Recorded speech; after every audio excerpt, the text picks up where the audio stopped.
दोस्तों, क्या आप जानते हैं कि भारत में एक ऐसा राज्य भी मौजूद है जहां पे शादी में महिला की जगह पुरुष की विदाई होती है। यहां की 70% लड़कियां शादी से पहले ही अपनी वर्जिनिटी खो देती हैं। एक ऐसा राज्य जहां साल के 365 दिन बारिश होती है। इसी राज्य में केवल भारत का ही नहीं बल्कि एशिया का सबसे साफ गाँव मौजूद है। ये राज्य अपने पहाड़ों और झरनों के लिए प्रसिद्ध है। जी हाँ दोस्तों, आज हम आपको बताने जा रहे हैं मेघालय के बारे में। दोस्तों, मेघालय का मतलब होता है बादलों का घर। इसके इस नाम के पीछे भी एक वजह है। दरअसल जब आप यहाँ जाओगे तो आपको ऐसा लगेगा कि आप बादलों के बीच में रह रहे हो, क्योंकि यहाँ बादल बहुत नीचे हैं, या फिर आप यूं कह सकते हो कि मेघालय बहुत ऊंचाई पे है। यही वजह है कि यहाँ के चेरापूंजी में पूरे साल बारिश होती है। आप चाहे साल के किसी भी दिन यहाँ चले जाएं, आपको यहाँ पे बारिश जरूर मिलेगी। जब भी लोग यहाँ से बाहर निकलते हैं तो बारिश का इंतजाम पहले ही कर लेते हैं। आपको बता दें कि मेघालय में कुल 11 जिले हैं, जबकि यहाँ की जनसंख्या 37 लाख है। मेघालय भारत का एक ऐसा राज्य है जो अपनी सीमा केवल एक राज्य से शेयर करता है, और वो राज्य है असम। वहीं ये अपनी अंतर्राष्ट्रीय बॉर्डर बांग्लादेश के साथ शेयर करता है। ये एक कृषि प्रधान राज्य है और यहाँ की 80% आबादी कृषि पर ही निर्भर करती है। यहाँ पे सबसे ज्यादा मक्का और चावल की खेती की जाती है।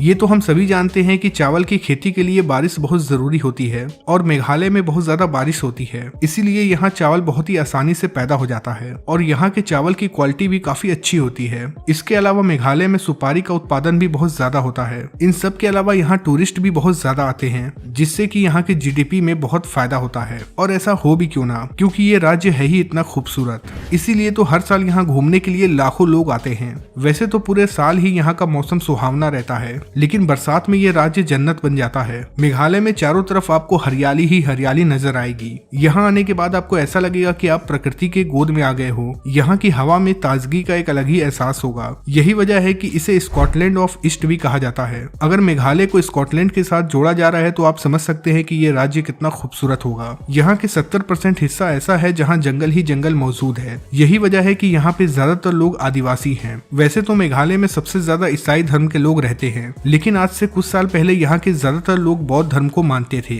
आज यहाँ के लोगों में केवल 11% ही हिंदू मौजूद है, जबकि इस्लाम मानने वाले लोगों की संख्या 4% है। भारत को हमेशा से ही पुरुष प्रधान देश कहा जाता है, क्योंकि यहाँ के पुरुष पैसा कमा के लाते हैं और महिलाओं के ऊपर घर संभालने की जिम्मेदारी होती है। पर आपको बता दें कि मेघालय में ऐसा नहीं है। यहाँ की कई ऐसी प्रजाति हैं जहाँ पे घर का प्रधान महिला होती है। घर का सारा काम, यहाँ तक कि दुकानों पर बैठने का काम भी महिलाएं करती हैं, और औरतें ही घर का हिसाब किताब देखती हैं। इतना ही नहीं, जब यहाँ शादी होती है तो महिला के बजाय पुरुष की विदाई होती है। पुरुष यहाँ शादी के बाद अपने घर रहने के बजाय पत्नी के घर रहते हैं, और पैदा होने वाले बच्चों को भी माँ का सरनेम दिया जाता है। मेघालय भारत के उन राज्यों में से है जहाँ की ऑफिशियल लैंग्वेज इंग्लिश है, जबकि यहाँ ज्यादातर बोली जाने वाली भाषा कारो, खासी और नार है। इस राज्य की लिटरेसी रेट 75% है। वहीं यहाँ पे एक ऐसा गांव भी है जिसका नाम है मोगली नोंग। यहाँ की लिटरेसी रेट 100% है। इस गांव को एशिया का सबसे स्वच्छ गांव होने का खिताब भी मिल चुका है। जब आप इस गांव में जाएंगे तो आपको लगेगा कि आप मानो भारत के बाहर हो, क्योंकि यहाँ के सड़कों पे आपको बिल्कुल भी गंदगी नजर नहीं आएगी। हालांकि इस गांव की आबादी केवल 1000 है, लेकिन इसके बावजूद भी हर साल यहाँ बड़ी संख्या में सैलानी आते हैं। दोस्तों, वैसे तो भारत के ज्यादातर राज्यों में क्रिकेट सबसे ज्यादा देखा जाता है, लेकिन मेघालय एक ऐसा राज्य है जहाँ पे लोग क्रिकेट से ज्यादा फुटबॉल पसंद करते हैं। दोस्तों, मेघालय के लोगों की वेशभूषा भी अन्य राज्यों से काफी अलग है। यहाँ पे जो महिलाएं पोशाक पहनती हैं उसे जैनसिन कहा जाता है, जिसे रेशम से बनाया जाता है। वहीं अगर पुरुषों की बात करें तो यहाँ के पुरुष धोती के जैसा कुछ पहनते हैं और अपने सर पे पगड़ी भी बांधते हैं। ये पगड़ी मेघालय की शान मानी जाती है। मेघालय में नॉर्थ की तरह सीमेंट के मकान नहीं होते हैं, बल्कि यहाँ पे ज्यादातर मकान तो लकड़ियों से बनाए जाते हैं। दिखने में इनके घर काफी सुंदर होते हैं। वैसे तो पूरे भारत में आपको मेहमान नवाजी देखने को मिलेगी, लेकिन मेघालय इसमें एक कदम और आगे है। यहाँ के लोग मेहमानों की बहुत इज्जत करते हैं और बहुत ज्यादा हेल्पफुल भी होते हैं। यहाँ पे आप कई तरह के पारंपरिक खानों का स्वाद भी ले सकते हैं। अगर आप नॉनवेज भी खाते हैं तो ये राज्य आपके लिए सबसे बेहतर हो सकता है,